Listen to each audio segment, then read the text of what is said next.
Il-koppja George u Marlene Mifsud Kirkop tat kontribut kbir fl-oqsma tal-edukazzjoni u l-folklor Malti. It-tim tagħna ltaqa' ma' Janika Xkembri Fava sabiex ifakkar lil dawn iż-żewġ riċerkaturi u jitkixxef aktar dwar is-sem tagħhom lil-ilsien pajjiżna. George u Marlene Mifsud Kirkop tista' tgħid huma meqjusa bħala tnejn mill-protagonisti ewlenin tat-tradizzjoni orali għax flimkien ħadmu qatih biex il-folklor Malti, speċjalment l-għana u l-ħrejjef, isiru aktar popolari mhux biss mal-Maltin imma ma' bosta pajjiżi oħra barra minn xtutna. Barra li rriċerkaw u kitbu fuq oqsma varji mill-folklor Malti, George u Marlene fost oħrajn ipproduċew 26 dokumentarju kulturali ta' 45 minuta għat-television ix-xogħol waħdu jurik u fuq għajnejk u għar-radju Maltese Folklore in the Modern World u F-Folk Festival in Malta.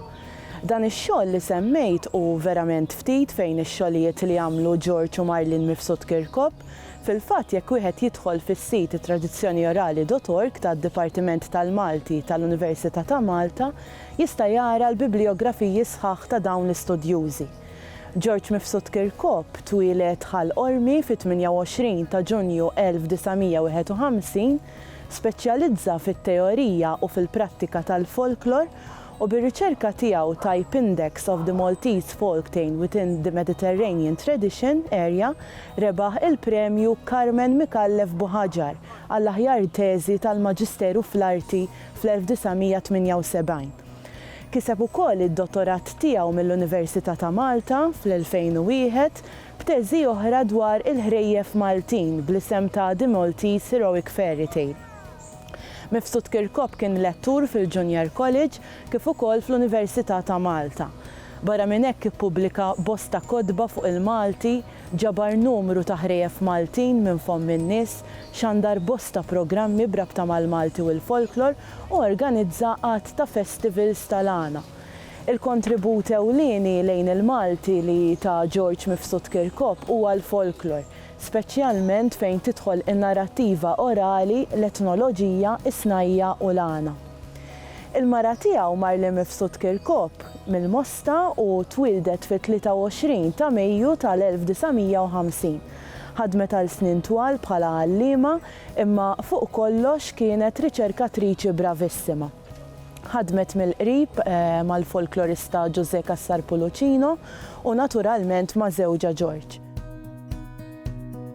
Marlene dejjem kienet tgħid li l-folklor mhux biss irriċerkatu imma għexet fih saħansitra ħafna tradizzjonijiet li llum l-użanza tagħhom naqset jew spiċċat mhux talli tiftakarhom imma kienu tista' tgħid parti minn ħajjitha.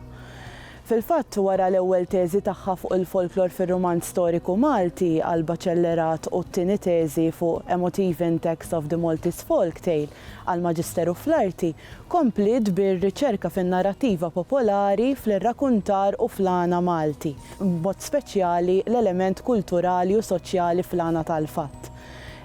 Ħadet sehem f'konferenzi u sessjonijiet tal-għana u tal-irrakkuntar kemm f'Malta kif ukoll barra minn xtutna.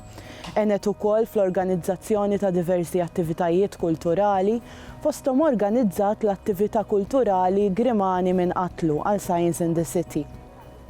Fl-2016 ukoll Marlene Mifsud Kirkop ħarġet il-ktieb minn Qatel il-Patri ma' Dr. Mark Montebello barra qatt ta' pubblikazzjonijiet oħra ta' artikli u kitbiet oħra. Baqgħet tagħti dan il-kontribut sal-aħħar fil-fatt kienet waħda mill-ewwel membri tat-tim fit-tim tal-proġetti tradizzjoni orali tad-Dipartiment tal-Malti fil-Fakultà tal-Arti tal-Università ta' Malta.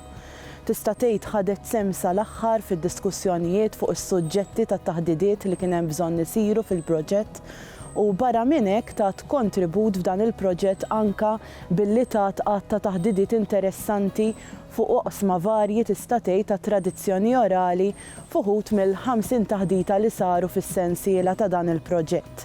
Fuq kollox Marlin għenet ukoll fit-tħejja professjonali ta' riċerkaturi li għadhom jibdew biex dan il-qasam ukoll ikompli jiżviluppa.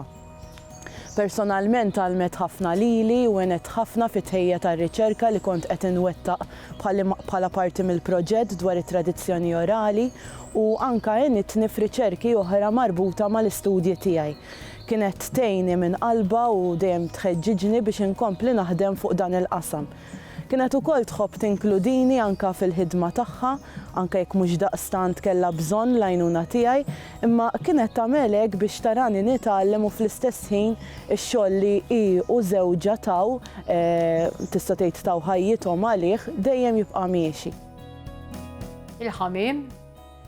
Il-ħamiem skont fejn joqgħod ibarqam ifisser ġejja x-xita, isserdu x'inhi d-denjajat ukoll ifisser ġejja x-xita, ġej il-maltemp. Charlie Chaplin kien għaddej mis-Stradarjali u kisser il-fanali. Mbagħad għandna l-ieħor ta' Ferdinandu. Ommu temetu l-ħobs tal-granza biex jitgħallem ftit kirjanza. Temetu l-ħobs tas-smit biex jistudja għal-tabib. Il-Sinna jixtieq jirringrazzja lill-Kunsill Nazzjonali tal-Ilsien Malti, lid-Dipartiment tal-Malti fil-Fakultà tal-Arti l-Università, lill-Ministeru għall-Edukazzjoni u x-Xogħol u lill-Aġenzija Nazzjonali tal-Litteriżmu.